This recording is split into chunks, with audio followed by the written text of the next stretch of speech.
राधे राधे दोस्तों। आज हम आपको सुनाएंगे एक ब्राह्मण और लक्ष्मी जी की बहुत अच्छी कथा। अगर आप हमारे चैनल पर नए हैं तो प्लीज हमारे चैनल अपनी संस्कृति को लाइक करें, सब्सक्राइब करें और शेयर करें। एक बार भाग्य और लक्ष्मी में एक दूसरे से बड़ा होने की कि मैं बड़ा हूं, भाग्य कहने लगा और लक्ष्मी कहने लगी मैं बड़ा हूं। दोनों में जो है बहस होने लगी। बहस इतनी बढ़ गई कि वे दोनों कोई निर्णय नहीं कर पा रहे थे। तब वह कहने लगी लक्ष्मी जी कि देखो, बिना लक्ष्मी जी के, जिसके पास लक्ष्मी नहीं है उसका तो जीवन निरर्थक है, वह जीवन में कभी कुछ नहीं कर पाता।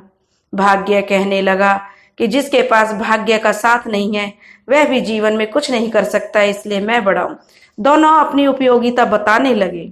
जैसे जैसे उनकी बहस बढ़ती गई और किसी निर्णय पर नहीं पहुंचे तो दोनों ने तय किया कि चलो ब्रह्मा जी के पास चलते हैं, जो संसार के रचयिता हैं। वे जरूर हमारा उत्तर देंगे। जब दोनों ब्रह्मा जी के पास पहुंचे और उन्हें ब्रह्मा जी को अपना प्रश्न बताया तो ब्रह्मा जी ने सोचने लगे कि अगर मैंने भाग्य को बड़ा बता दिया तो लक्ष्मी बुरा मान जाएगी, और अगर मैंने लक्ष्मी को बड़ा बता दिया तो भाग्य बुरा मान जाएगा। इसलिए किसी का बुरा न बनते हुए उन्होंने कहा कि इसका उत्तर तो मेरे पास नहीं है, चलो मैं भी आपके साथ चलता हूं, इसका उत्तर हम विष्णु जी से पूछते हैं। अब तीनों बैकुंठ लोक चले गए। वहां पर शेष नाग पर विष्णु जी आराम कर रहे थे। तब उन्होंने तीनों से पूछा कि आज कैसे आना हुआ। तब भाग्य और लक्ष्मी ने अपना प्रश्न विष्णु जी को बताया कि आप तय करें कि हम दोनों में से कौन बड़ा है। विष्णु जी भी समझ गए कि जिसको मैंने बड़ा बता दिया उसी का मैं बुरा बन जाऊंगा, और दोनों का ही साथ में होना बहुत जरूरी है। अगर लक्ष्मी जी को मैंने छोटा बता दिया तो वह मुझे छोड़कर चली जाएंगी, और अगर मैंने भाग्य को बता दिया तो वह मुझे छोड़ देगा। इसके बिना मैं अर्थहीन हो जाऊंगा। इसलिए विष्णु जी ने भी कहा कि इसका उत्तर मेरे पास नहीं है, चलो इसका उत्तर हम शिव जी के पास चलते हैं। और चारों कैलाश पर्वत की तरफ चल दिए। कैलाश पर्वत पर जब वे चारों पहुंचे तो शिव जी भगवान ने इसको प्रणाम किया और उनसे आने का कारण पूछा। तो अब भाग्य और लक्ष्मी ने भगवान भोले शंकर से कहा कि आप हमारा फैसला कीजिए कि हम दोनों में से कौन बड़ा है। दोनों ने अपनी अपनी उपयोगिता बताई। शिव जी भी यह देखकर आश्चर्य में पड़ गए कि अगर मैंने एक को बड़ा बता दिया तो दूसरा बुरा मान जाएगा। इसलिए उन्होंने भी कहा कि इसका उत्तर मेरे पास नहीं है, लेकिन इसका उत्तर हमें पृथ्वी पर मिल सकता है। इसलिए हम पृथ्वी पर चलते हैं और वहां पर इसका उत्तर ढूंढ लेंगे। तभी वे एक गांव में पहुंचे। उस गांव में एक गरीब बूढ़ा ब्राह्मण अपनी पत्नी और अपने एक बेटे मोहन के साथ रहता था। जो ब्राह्मण था वह बहुत बूढ़ा हो गया था और भिक्षा पर उनका परिवार चलता था। वे बहुत गरीब थे। लेकिन जो मोहन था, ब्राह्मण का बेटा, वह बहुत ही विद्वान और चतुर बुद्धि का था। उसने जो है राजा की लड़की को वह कथा सुनाने जाया करता था, और राजा की लड़की जो दक्षिणा में उसे देती उसी से उसके घर का पालन पोषण चलता था। तब तीनों उधर पांचों भगवानों ने जो है साधु का भेष बनाया और पहुंच गए पृथ्वी लोक पर। वे उसी ब्राह्मण के घर पहुंचे और जाकर उनका दरवाजा खड़खड़ाया। ब्राह्मण की पत्नी ने दरवाजा खोला तो सामने चार साधुओं और एक साध्वी को देखकर उन्होंने हाथ जोड़कर प्रणाम किया और घर का दरवाजा उनके लिए खोल दिया और प्रेम पूर्वक उन्हें अपने घर के अंदर ले गई। उन्हें पानी पिलाया और उनके पास बैठ गई। उनकी देव भगत करने के बाद वे अतिथि सत्कार को बहुत मानते थे, और अतिथि घर पे भी आ जाए तो भगवान के बराबर होता है। ब्राह्मण और ब्राह्मणी की पत्नी यह सोचकर उनकी सेवा भगत में लग गए। लेकिन यह कि अब उनके खाने के लिए बनाना था, क्योंकि अब जो घर पे अतिथि आए तो उनको भोजन तो करवाना ही था। जब ब्राह्मण की पत्नी ने अपने रसोई घर में गई तो देखती है कि उसके डब्बे में सिर्फ चावल के 5 दाने पड़े हुए हैं। घर में खाने के लिए कुछ नहीं था। वह बहुत परेशान हो गई कि इतने दिन ये साधु महाराज मेरे द्वार पर आए हैं और मेरे पास इन्हें खिलाने के लिए कुछ नहीं है। तभी वह अपने घर में इधर उधर देखने लगी तो उसे घर में एक पीतल का जो है लोटा दिखाई दिया। उसने उस पीतल के लोटे को उठाया और अपने बेटे से कहा कि तुम जाओ इस लोटे को बेच आओ, क्योंकि इसका कुछ सही दाम मिल जाएगा तो उससे 5 अतिथियों का भोजन की समस्या हल हो जाएगी। जब मोहन, क्योंकि जो कथा सुना कर आया था, जो उसे कथा में दक्षिणा मिली थी उससे तो उन्होंने भोजन बनाकर खा लिया था। अब जब मोहन वह लोटा लेकर बाहर जाने लगा तभी लक्ष्मी जी की नजर उस पर पड़ गई और वह कहने लगी कि पुत्र तुम कहाँ जा रहे हो। तब वह कहने लगा कि माता आप बैठिए, मैं किसी काम से बाहर जा रहा हूँ, अभी थोड़ी देर में उपस्थित होता हूँ। माता रानी और भगवान तो सब जानते हैं, वे सब समझ गए कि यह किस लिए बाहर जा रहा है।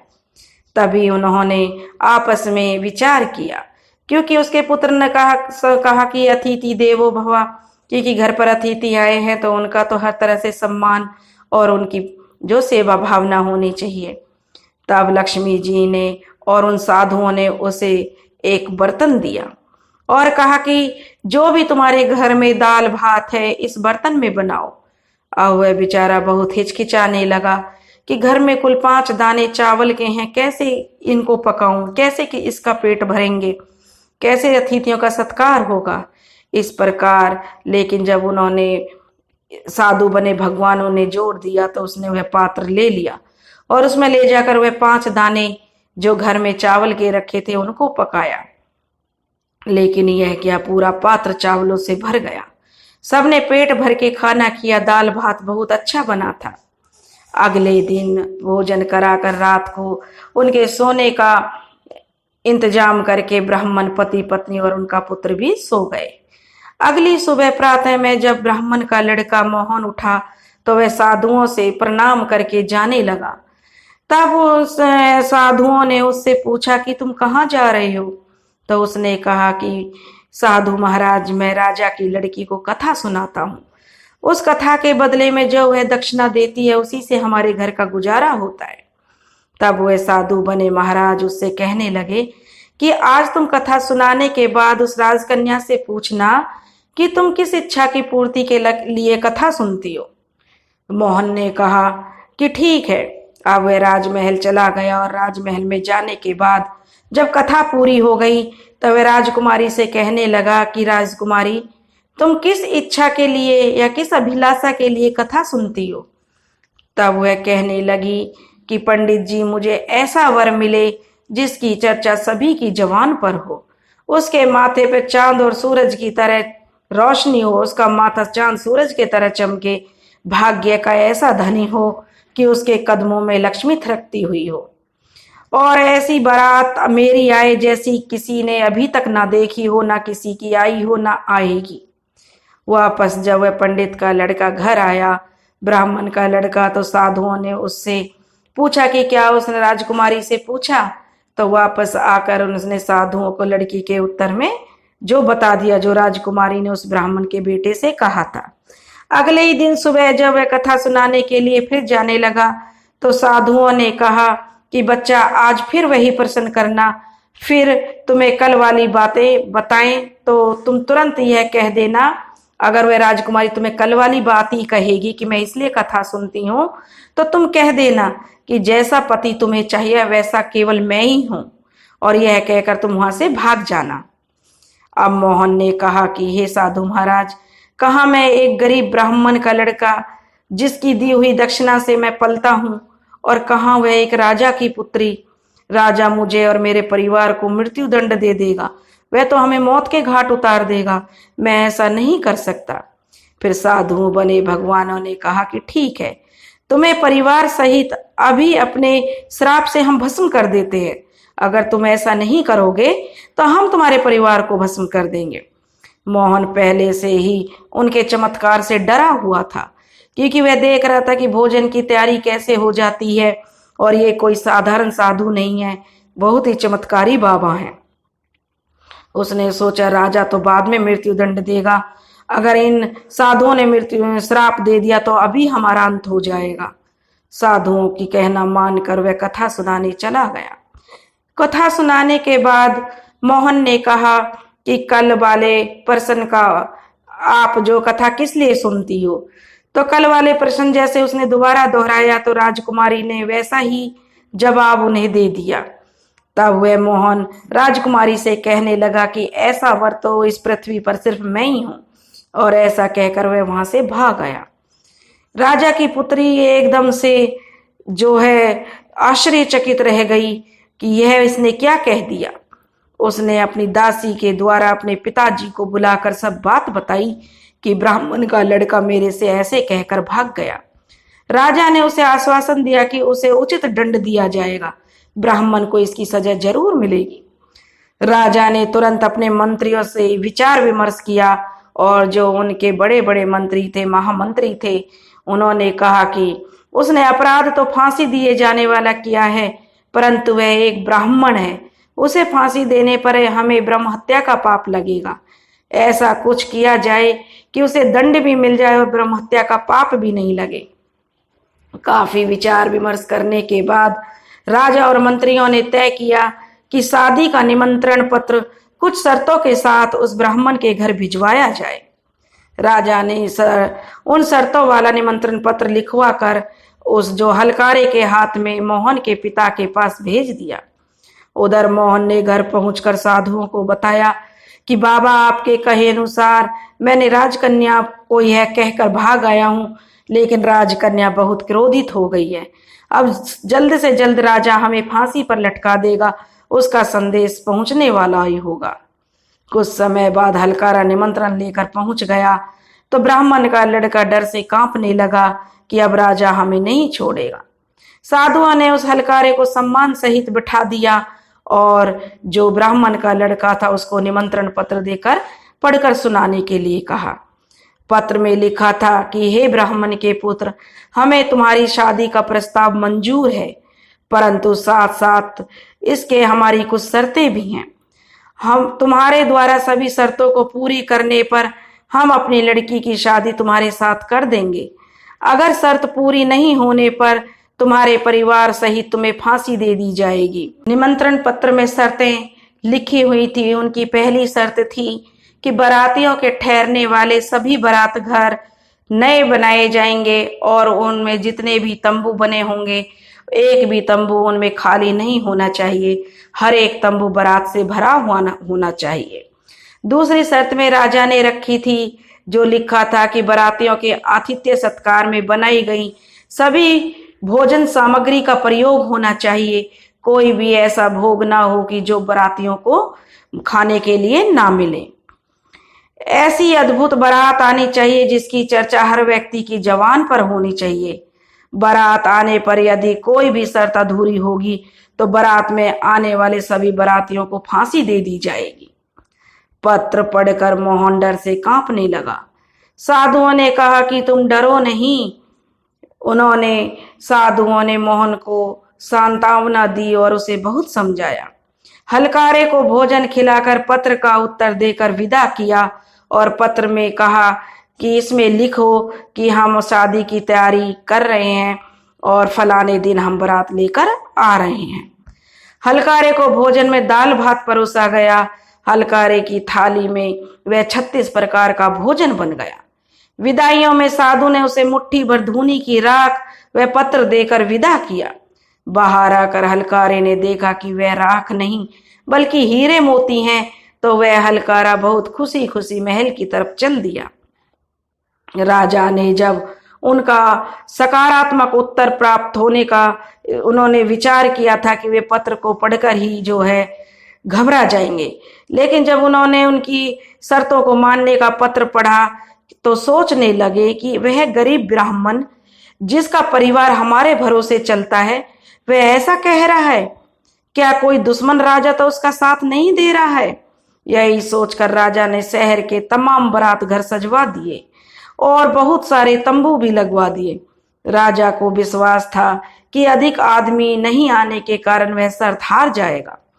मोहन अपने निश्चित समय पर बारात में चलने के लिए जिसे भी कहता वह उससे यह कहकर मना कर देता कि तुम्हारा तो भैया अंतिम समय आ गया है, हम बारात में तुम्हारे साथ मरने के लिए क्यों जाएं।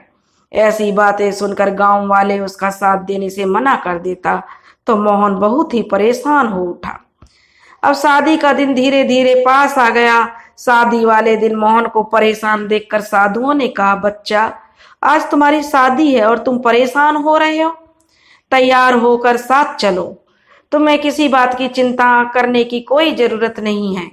मोहन ने कहा कि जो भाग्य में लिखा वह तो होगा ही। यह सोचकर वह तैयार होकर साधुओं के साथ चल दिया। उधर भगवान शिव जी ने इस बारात में चलने के लिए सभी देवताओं को मनुष्य रूप में आमंत्रित किया हुआ था और भूत प्रेत अपने सभी गणों को शादी में बुला लिया, जिसके कारण सभी बारात घर और लगवाए हुए तंबू भर गए। इसके बाद भी कुछ बाराती बिना तंबू के रह गए। राजा के पास इसकी सूचना भिजवाई गई कि बारातियों के ठहरने का और प्रबंध कराया जाए। सूचना मिलने पर राजा सोचने लगा कि कहां से इतने बाराती आ गए हैं, चलकर देखना चाहिए। राजा तुरंत वहां पहुंचा तो राजा को आया देखकर शिव जी ने शुक्र व शनि ग्रह जो हैं शुक्र और शनि देव को बच्चे के रूप में बनाकर भूख के कारण रुला दिया। राजा ने दोनों बच्चों को रोते देखा तब पूछा कि ये बच्चे क्यों रो रहे हैं। साधु बने शिव जी ने कहा कि इन्हें भूख लगी है।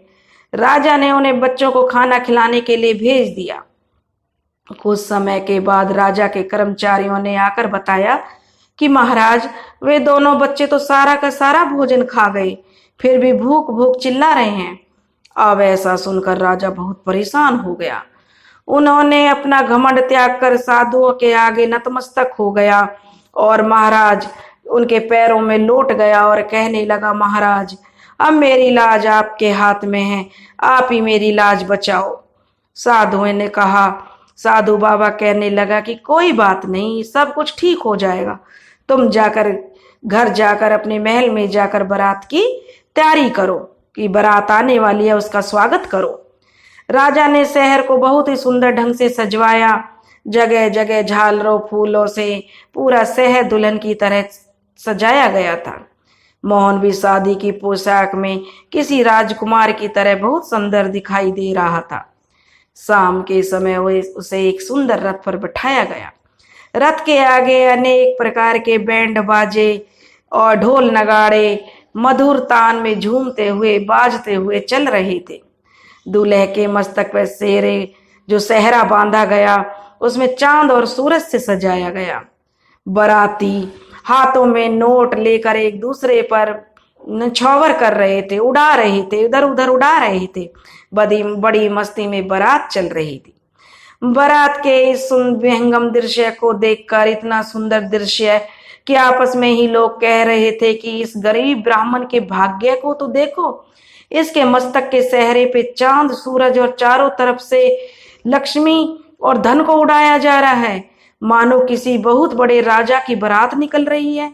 ऐसी बारात तो हमने अपने जीवन में कभी नहीं देखी और ना ही आगे देखने की उम्मीद है। यह तो लड़का जो भाग्य का बहुत धनी है, इसका भाग्य तो बड़े जोर का है। जब प्रजा इस तरह की बातें बना रही थी, बोल रहे, तो यह सुनकर ब्रह्मा जी, विष्णु जी और शिव जी ने भाग्य और लक्ष्मी जी से कहा कि देखो, तुम्हारे प्रश्न का उत्तर यहाँ की प्रजा तुम्हें दे रही है, जो धरती के लोग हैं वे तुम्हें दे रहे हैं। तो दोस्तों, अब लक्ष्मी जी और भाग्य को उनके प्रश्न का उत्तर मिल गया और राजा ने बड़ी खुशी के साथ उस राजकुमार, जो ब्राह्मण का लड़का मोहन था, उसके साथ अपनी राजकुमारी का विवाह कर दिया, जिसके ऊपर स्वयं ब्रह्मा, विष्णु, भाग्य और माता लक्ष्मी का हाथ हो, तो वह भला किसी से कम क्या हो सकता है।